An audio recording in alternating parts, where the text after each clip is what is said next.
This is the Sailing World on Water, December 11, 2020. This has been a big week for the 36th America's Cup. The USA team Stars Plus Stripes has withdrawn from the event as the remaining teams have sailed against each other for the first time. Emirates Team New Zealand are ready for the challengers on day one of pre-start practice. Super Maxi Infotrack defeats Blackjack in the Grinders Coffee SOLAS Big Boat Challenge. Jeremie Beyou CHARAL restarted the race 9 days after the start gun.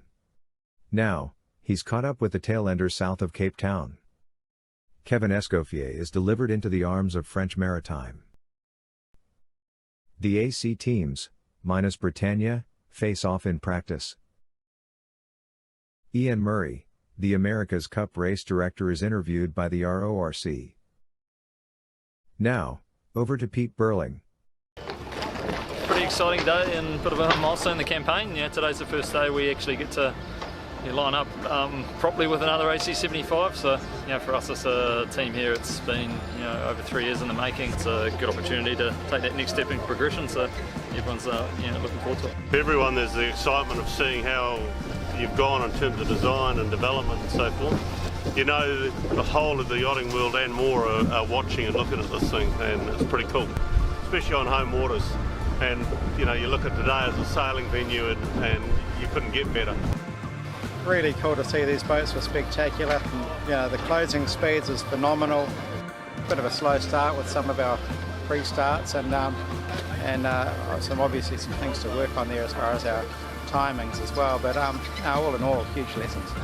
Yeah, that was a pretty cool day. Beautiful breeze, sort of 10 to 15, 18 knots. So obviously entering into the start box with these boats is quite challenging. We've had a lot of practice by ourselves.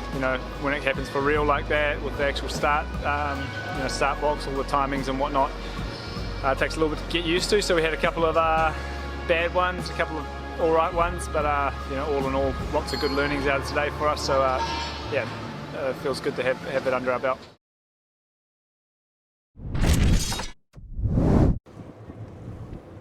Infotrack owner Christian Beck and his crew continue to firm as the ones to beat for line honours in this year's Rolex Sydney Hobart Yacht Race, after they produced a near-perfect performance to win the 2020 Grinders Coffee SOLAS Big Boat Challenge. Just don't try telling Infotrack's Tony Mutter that. He will flatly reject the notion. Infotrack was first across the line in 52 minutes, 35 seconds. In second place was Peter Harburg's Blackjack from Monaco in 53 minutes, 29 seconds. Third was the David Griffith-owned Whisper in 1 hour, 5 minutes, 59 seconds, while fourth was Sean Langman's Moneypenny in 1 hour, 7 minutes, 22 seconds. Moneypenny twice had issues with their spinnaker, allowing the smaller Whisper to sail through her on the second lap of the course.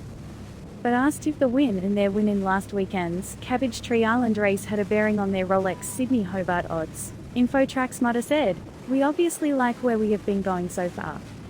But no, the answer is no. We know that we have an incredible competitor in Peter Harburg and Mark Bradford, Blackjack's skipper. We think it is going to be a real hard ask for us to beat them to Hobart. It is going to be one hell of a match race. Pressed on his crew's confidence for the Rolex Sydney Hobart after the win, Mutter said, "It's a great feeling for the team. It reinforces all the hard work that the guys have been doing. But we can't let it go to our heads. Their team is an immaculately prepared team and we are somewhat different. We just don't have the resources to emulate that. We have enough stuff to be able to compete with these guys. If we get the right conditions, we are in with a chance. We are just hoping we get at least a dead even wind speed. As you saw out there today, we had a fantastic race, and we had a fantastic race at Cabbage Tree with these guys within sight of one another, which is always good. We're looking forward to the battle." Asked about Mutter's view that Blackjack is better resourced, Bradford replied, "What both boats are running off the back of is, last year was a really competitive Hobart. I think both boats were prepared to a reasonably high level last year, and with this COVID thing, it was about digging back into the boat and getting out of the mothballs. The timing of that probably shows up in the appearance of it," he continued. "They have a pretty well-resourced team. We have a huge amount of respect for them. So, I would say no, I don't agree with that." While Tuesday's Sydney Harbour race only had 4 entries, what it lacked in numbers it made up in excitement. Infotrack and Blackjack were the only super maxis in the race to line up against 2 smaller boats, the JV62 Whisper and the Reichel Pew 69 Moneypenny. The race started at 12:30 p.m. in sunny conditions, in a 12 to 15 knot southerly wind, that increased to 15 to 20 knots. Blackjack jumped to an early lead over Infotrack, the 2 supermaxis quickly distancing the 2 smaller boats, of which Moneypenny was the quicker of the 2. Blackjack held the lead racing downwind in a brilliant display of champagne sailing to the first mark at Manly. However, Infotrack remained doggedly in touch and soon after the mark moved into first place. Heading upwind towards the city skyline, Infotrack consolidated her lead, then extended it, turning the second mark at Shark Island and over a second lap to the Manly mark and back to Shark Island, and the run to the finish near the Opera House. For the Infotrack crew, it was the ideal sign-off on preparation for the Rolex Sydney Hobart, that included an impressive line honours and overall win in the Cabbage Tree Island race last weekend. Infotrack, a wide-berth 100-footer, suited for heavy conditions, one line, IRC and PHS honours, but in lighter winds. Beck's Supermaxi's latest victory today was equally as impressive, considering the conditions should have suited the lighter and skinnier Blackjack much better than his boat. All the Infotrack crew needs to now is stay healthy, happy and importantly hungry to make best of the opportunity that awaits them in the 628 nautical mile Rolex Sydney Hobart starting on Boxing Day. If they don't, they know very well that their rivals on Blackjack will be ready to pounce and win.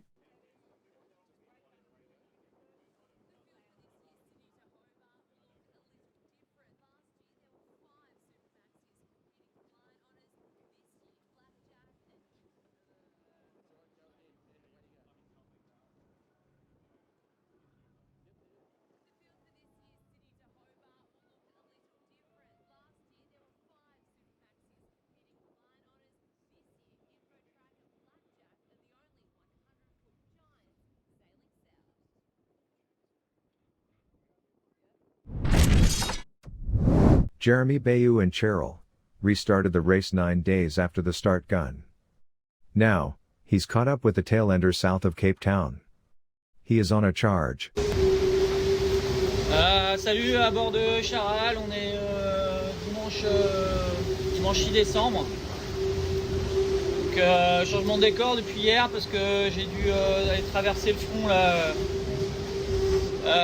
qui m'accompagnait, enfin qui était juste derrière moi parce que j'étais mal positionné et j'allais pas assez vite, donc j'ai dû le traverser, donc avec des conditions de vent hyper irrégulières là dans la traîne, c'est pas facile. Le bateau part à fond par moment et puis ralentit derrière avec une mer qui est croisée, donc pas évident. Et puis voilà, j'essaie d'avancer vite, même si je suis tout seul derrière. Le problème c'est que en fait ils ont réussi ils sont mieux positionnés, donc ils sont devant le front et en fait la météo fait que ça il va prendre de plus en plus de distance. On voit bien là le front là, et eux ils sont toujours dans du vent de nord-ouest là, facile devant le front, donc ça va hyper vite pour eux. Et puis moi en fait je suis de l'autre côté du front avec du vent d'ouest, ouest-sud-ouest. Donc pas évident de les rattraper. Voilà. Donc on fait au mieux. Essayons de ménager la machine quand même. Allez, bonne journée. With the Vendee Globe, it's now day 30 in the nonstop in solitaire, if you speak French, alone, around alone. And the headline today out of the organizers, 1 month, many lifetimes. Key points, 30 days of racing so far. Dallin into Dante-esque night, but his biggest lead yet, 3 Amoka generations head-to-head in the peloton, in the, we might have said, parade. Yeah.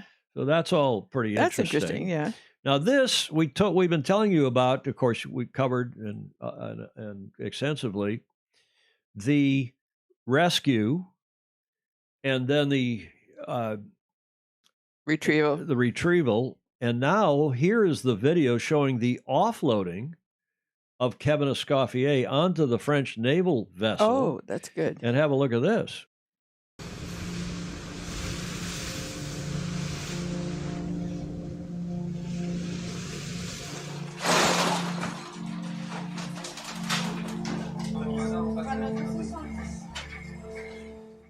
Voilà Kevin qui enfile sa TPS pour se mettre à l'eau.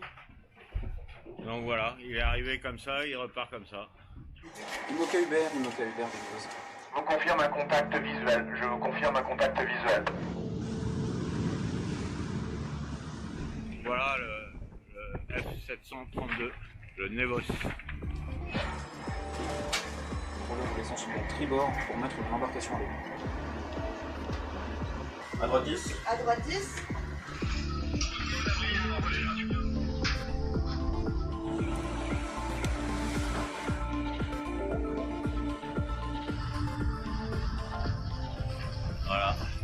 Voilà l'embarcation avec super. Bon, alors écoute, Fais un bisou. Bisous Macaille, merci. Salut. Vite pour vous, c'est bon? Bah, t'as pas besoin de bout, tu vas nature.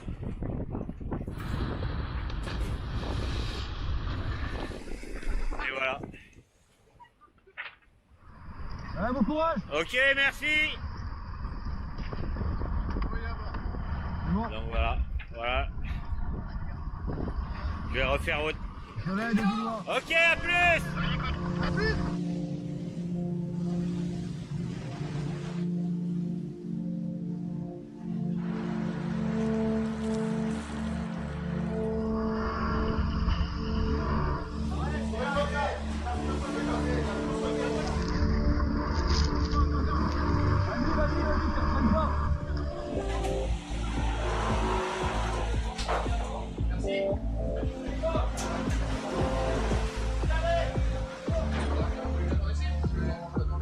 Deuxième fois que je me baigne dans les 10 jours, mais non, je suis content. Ça fait plaisir d'être là, ça fait plaisir de laisser Jean finir sa course.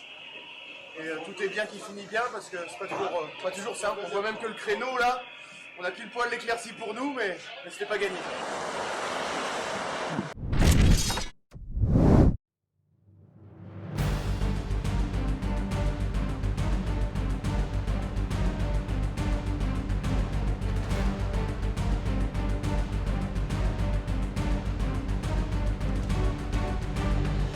December 8th was the day when all four America's Cup teams could practice together, and it was a very interesting occasion. Firstly, the Ineos Team UK and Luna Rossa hookup was a non-event, as the Brits had problems and left the course to be towed home, slowly. Emirates Team New Zealand then filled in for them, against the two-helmed Italians, who had Jimmy Spithill on the starboard wheel, and Francesco Bruni on the port. We wonder if others will follow this practice?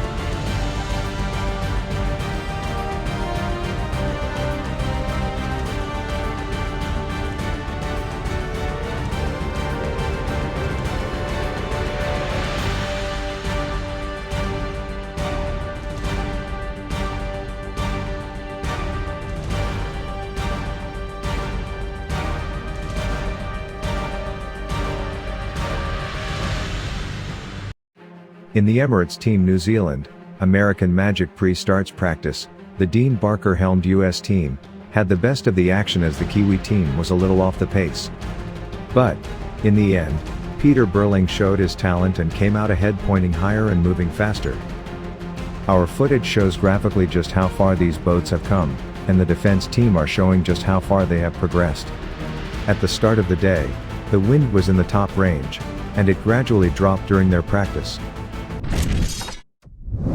Our special guest for the RORC Time Over Distance series is the race director for the 36th America's Cup in Auckland, New Zealand.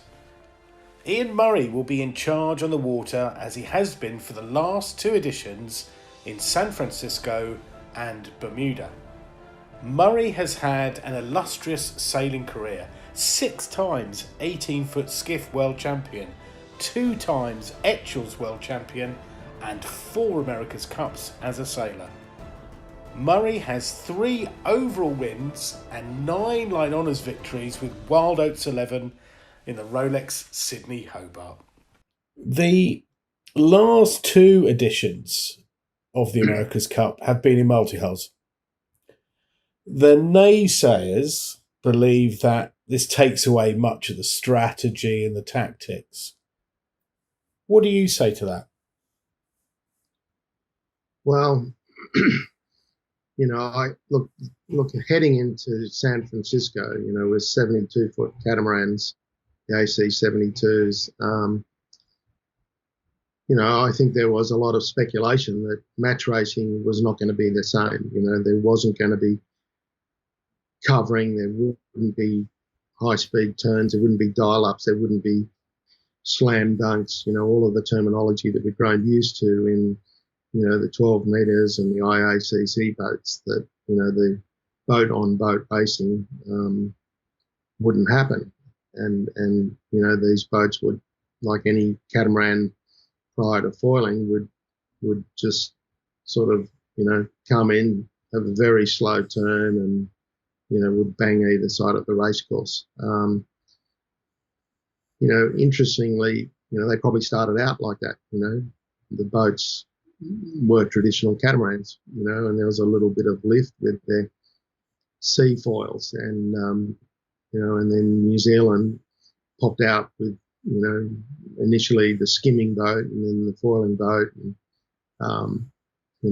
and so the progression through the San Francisco America's Cup series was a vertical learning curve for, I think, all of the participants, and the beneficiary out of that was, some amazing races. And by the time the America's Cup came around and the boats, went from catamarans turning, difficult turning initially, to, the employment of the raking of the boards to step the boats through attack, and take, many seconds out of attack, into then actually skimming to foiling, and then foiling to foiling tacks, all of what happened in the Cup. And as soon as, the boats went to foiling tacks, the catamarans were tacking faster than any monohull. The loss of speed, I remember sitting at the screen in San Francisco, 24 knots into the tack bottom speed of 21 knots. It's like unheard of. And so that, of course, opened up the tactical positioning of the boats, the bottom gate. In San Francisco, we had Alcatraz and then the current lee behind it. And, all of a sudden, a strategic tactical race of match racing had developed about, fighting for the rounding, fighting to get into the shore, the tactics to get out of there, the short tacking up the San Francisco coast. And, we had a new form of match racing. That's incredibly well put. From a race management perspective, you're saying that effectively VMG was surprising. Did you have to alter the length of the course, the width of the course, to match that change in the anticipated speed? Yeah, look, we're from a race management point of view, we're given sort of target lengths to the course. Target length for the upcoming course is 25 minutes. So, we'd like to get 2 boats finishing right next to each other at somewhere in the 24-minute range. So having the ability to control the racecourse, position it accurately, make amendments to the racecourse during it. So having a great crew on the marks, picking them up, moving them around, making sure they're aligned with the wind, adjusting the length to get to our target race time is all part of, race management. That has become, very challenging in Sail GP where, you have to run a race to within 30 seconds because, that's the provision of a very tight TV schedule and to keep the racing proper and do all of that, it's keeps you on your toes. And, in Sail GP when a lap of the course might only take 5 minutes to make all of those changes and bring it home, move things around and to do it is, you as a race manager and the crew that support you, you are high speed dancing. Well, I hate to leap over Bermuda here, but I think what you're saying is really interesting for the 36th edition in Auckland. Can you tell us, I'm sure, there's some weather experts out there that can answer this, so it's in the public domain. What sort of wind range are you expecting for the 36th America's Cup? Well, we've all, experienced Auckland a lot. And, you might remember back to, my part of our early discussion today was me coming home in the last race in 30 plus knots of northeast breeze and strong outgoing current, which was effectively where course C will be the main course for the America's Cup will be held. That's where we sailed 18 footers back in 1977. So we return. The public will be on North Head and everything. The predominant breezes in Auckland are northeast and southwest, probably more southwest than northeast. The northeast is, will probably come later. But we also saw back in the IACC boats, I think there was a record run where there was no wind or too much wind and no sailing. So, it's a volatile part of the world. It's not dissimilar to Bermuda. It's a relatively small land mass, down here in the roaring 40s. And, what's coming across the ocean is a big part of what we get. Obviously, there's localised sea breezes and bits and pieces. So, I think it's recognised that the sailing down here is great. It's produced a lot of unbelievable sailors and everything. So, we're probably going to race between 7 and 23, 24 knots of wind. And we can get that from pretty much most directions. We had the 49er Worlds and the NACRA Worlds down here last year in November 2019, and there was a big variety of conditions. So I think, like Bermuda, I think teams need to be prepared for everything down here. See the full Iain Murray interview at RORC.org or our website, boatson.tv.